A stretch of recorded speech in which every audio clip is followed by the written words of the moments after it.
Bienvenidos y bienvenidas a este podcast de Ser Saludable con Patricia Urrich. Bienvenidos todos los presentes a un nuevo capítulo de Ser Saludable junto a Patricia Urrich y vamos a estar hablando nuevamente de amabilidad.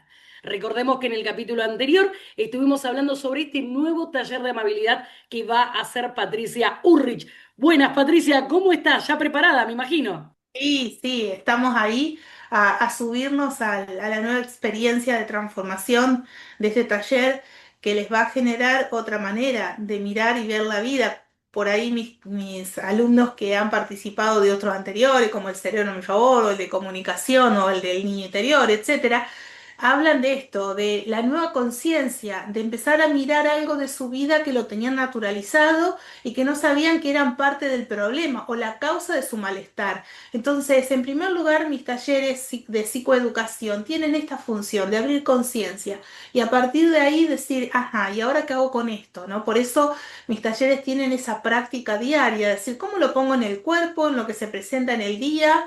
Esta consigna para empezar a mirarme diferente, para empezar a ser ese ser más amable con el que me necesito encontrar todos los días, ese que quizás necesité en la infancia y no lo tuve. ¿Cómo puedo ser ese adulto que mi niño interior no tuvo?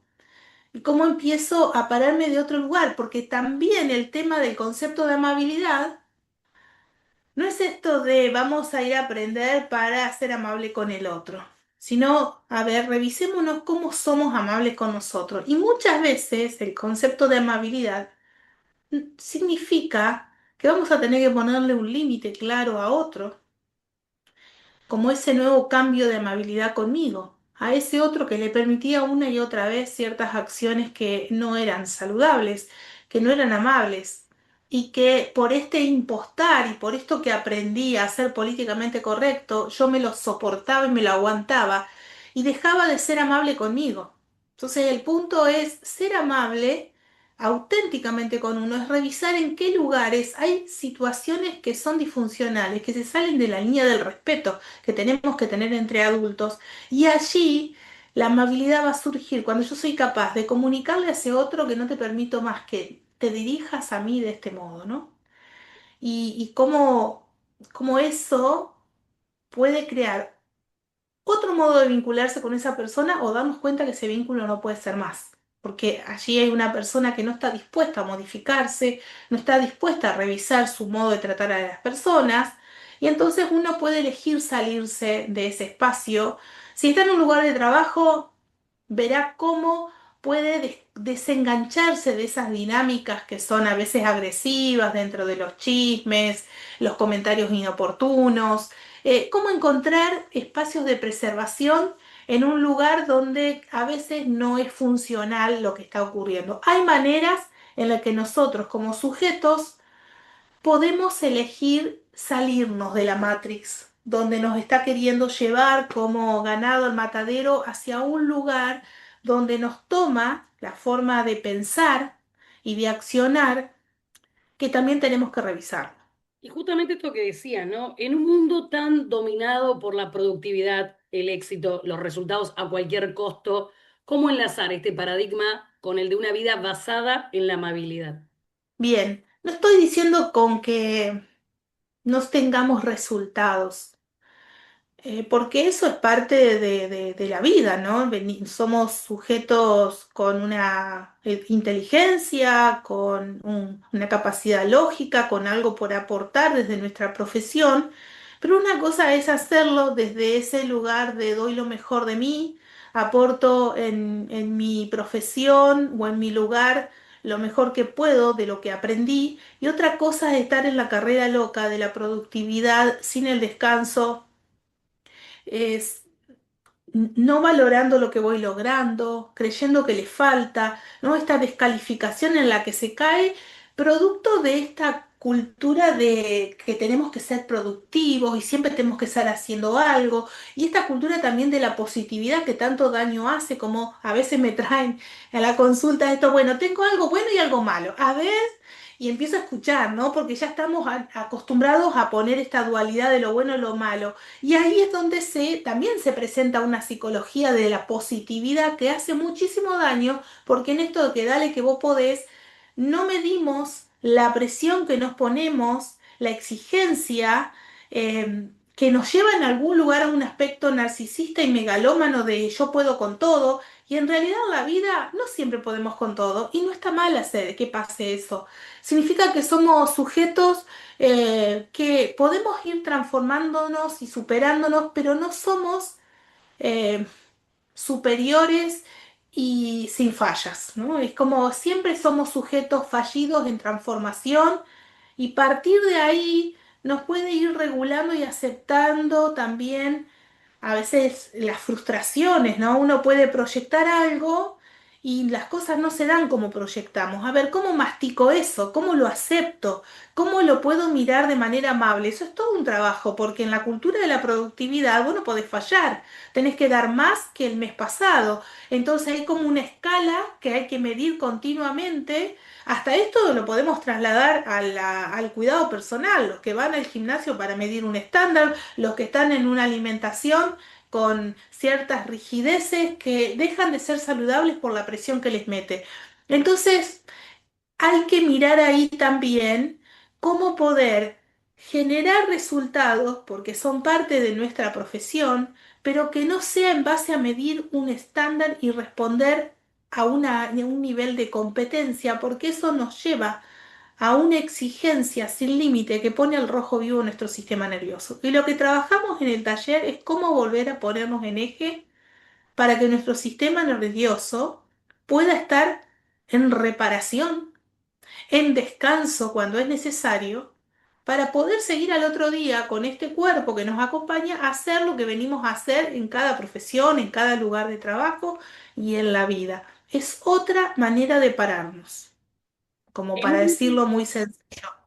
Sí, no, sí, sencillo, pero no lo es tanto, digamos, es bastante complejo porque si no lo tendríamos muy automatizado y no lo tenemos automatizado, justamente lo tenemos que hacer consciente.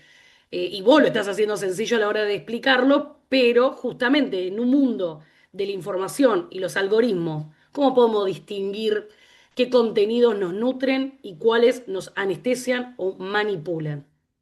Claro, eso también lo hemos trabajado en el taller de El cerebro a mi favor, cómo esa corteza prefrontal que tiene la sabia decisión o la función de poder detectar y tomar las decisiones, resolver los problemas, llegar a la reflexión, tomar la motivación para ponernos en acción a la resolución de temas de la vida, cuando está saturada de información que no sabemos si es de provecho o nos está enturbiando y confundiendo, cuando entramos a buscar a través de la tecnología, ya esa tecnología nos empieza a rumbear a solo ver eso que empezamos como a mirar en un momento, entonces dejamos de tener esa capacidad de investigar o de descubrir información por otro lado, porque justamente los algoritmos hacen que la sociedad vaya para el lugar que quieren que vayamos, ¿no?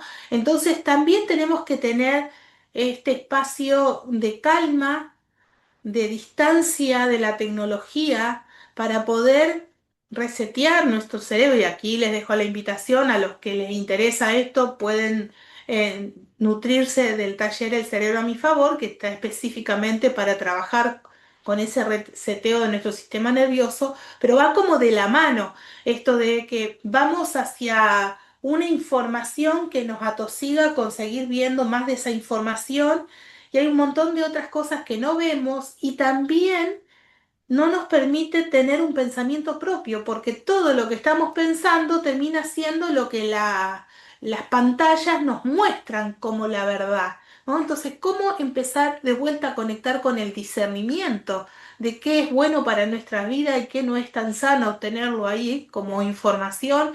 Bueno, también tiene que ver con esta revisión para adentro donde como yo me estoy poniendo en orden, también afuera elijo eso que me mantiene en orden y me alejo de aquello que no me hace tan bien y sería como un acto de rebeldía. Y una rebeldía que acá tengo mi definición particular. De alguna manera mi Acuario me define rebelde, pero una rebelde sin lucha, sin resistencia. Es una rebelde que elige ir por otro camino, salirme de lo que me dicen que es por acá, como tomar distancia y cuestionar, mirar a una cierta distancia óptima si esto es sano para mi vida o no. Y si no, elijo ir por otro lado, sin luchar, sin rechazar, sin obligar ni obligarme, es decir, bueno, querés ir por ahí, te respeto, pero yo elijo por acá. Y a veces ni es necesario dar explicaciones, ¿no? Es un acto de rebeldía muy amable, donde no luchamos contra. Siempre mi enfoque de la salud es desde hacer cambios que me acerquen a la coherencia o al bienestar y no a este paradigma de lucha contra, que justamente toda esa resistencia genera un desgaste enorme y una energía de violencia para luchar contra una causa, cuando uno puede elegir trabajar esa causa sin luchar, sino elegir otro camino. Y ahí estaría el acto de rebeldía, hacerlo diferente. La Matrix me muestra esto, yo veo que eso no me hace bien, elijo ir por acá. La Matrix me bombardea con no sé cuántas series. Yo elijo salir a andar, no sé, andar a caminar, mirar la naturaleza, tomar el mate en la plaza y pasarla a solas reflexionando. Y eso nos permite entrar en eje y empezar a escuchar otras señales que a la Matrix no le conviene que escuchemos ni detectemos. Así que todos mis talleres terminan proponiendo que podamos desprogramarnos de lo que la Matrix nos impone o nos propone o nos lleva como en automático. El filósofo Byung-Chul Han habla de que estamos rodeados de no cosas. De qué manera la falta de lo tangible afecta nuestras relaciones y la percepción de la realidad. Bueno, este filósofo tiene varios libros que pueden investigar, donde está interpelando la cultura actual y en este texto del no cosas habla del celular como eso que no es una cosa, es algo que está tan adherido a nosotros y con esa conexión virtual, si hoy ustedes recorren la vida, y se van a distintos lugares públicos, ya verán que hay reuniones de gente, cada uno metido en su celular, que no están mirando el rostro de quien tienen enfrente, que sacan la foto de la comida que van a comer, pero ahí no hay un encuentro y un diálogo entre quienes están ahí, ¿no? Es como que cada uno está en su aparatito en otro lado. Entonces, también aquí hay algo que está haciendo muchísimo daño, que genera muchísima ansiedad en las personas. Vuelvo a decir, el taller va a trabajar para la preservación del sistema nervioso, que tanta tecnología genera sobrecalentamiento de un sistema electrónico, porque nuestro sistema nervioso tiene conexiones eléctricas. Las neuronas hacen conexiones eléctricas en distintos lugares del cuerpo. Entonces, la conexión Wi-Fi y toda la radiación tecnológica que hay a través del Bluetooth, por ejemplo, todo va al cerebro y va saturando las conexiones de esa mente que tiene que definir y tomar decisiones. Entonces, si yo estoy embarullado, aturdido, saturado, no tomo las mejores decisiones. Y generalmente en ese ahogo en el que me encuentro, voy a consumir cosas que la cultura me dice que con eso me voy a calmar, que me voy a sentir bien. Y ahí está todo el circuito del consumo hacia donde nos quieren llevar. Y en este caso, este filósofo es bastante crítico, habla de la cultura del cansancio, el efecto de esta cultura de la productividad y que tanto daño nos hace porque estamos, si antes Foucault hablaba del panóptico, que era un método de control, eh, yo evaluaba esto y decía, es que ahora el panóptico ya está dentro de cada uno de nosotros. Es como que la propia persona se controla a sí mismo, se exige a sí mismo, ya no necesitamos, está tan perfecto el control y el poder que cuanto menos se nota más efectivo es. Entonces justamente es ahí, dentro de cada uno ya está ese control que la propia persona se somete, se exige para responder a un mercado. Y en esto, cuando lo descubro a este filósofo, él habla del panóptico digital, que es como estos algoritmos que de alguna manera nos atrapan, nos enredan, nos mantienen entretenidos mientras la vida está pasando por otro lado.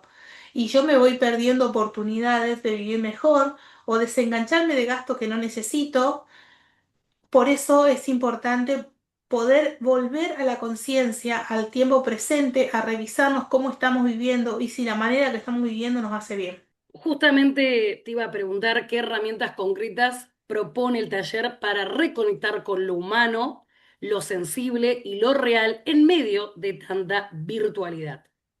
Bueno, por eso, como lo decía en el podcast anterior, todos mis talleres tienen las herramientas para empezar a ser consciente y para llevarlos al cuerpo.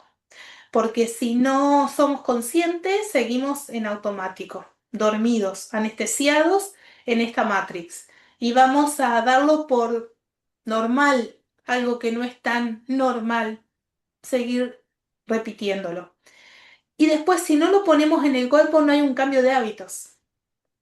Y nosotros somos bichitos de la repetición. Y al cerebro le cuesta, eso lo vimos en el taller del cerebro a mi favor, al cerebro le cuesta cambiar porque es vago, porque le gusta tener el menor esfuerzo, pensar lo menos posible, repetir para no cambiar y no tener, porque el cambio requiere energía para poder instalar otra forma de accionar, ¿no? En lo que sea de la vida. Entonces, así como en automático sabemos cómo manejar una bicicleta o un auto y ya no pensamos cuáles son las secuencias de los movimientos que tenemos que hacer para avanzar, bueno, eso es gracias a esa parte de nuestro sistema nervioso que aprende, que recuerda y que automatiza. Pero así también se instalan hábitos insanos que necesitamos revisar, hacerlos conscientes y replantearnos el cambio, cuestionarnos, interpelar esa forma de pensar, de hablar, de accionar en nuestra vida que dejó de ser amable, que nos está haciendo daño, que es parte del problema.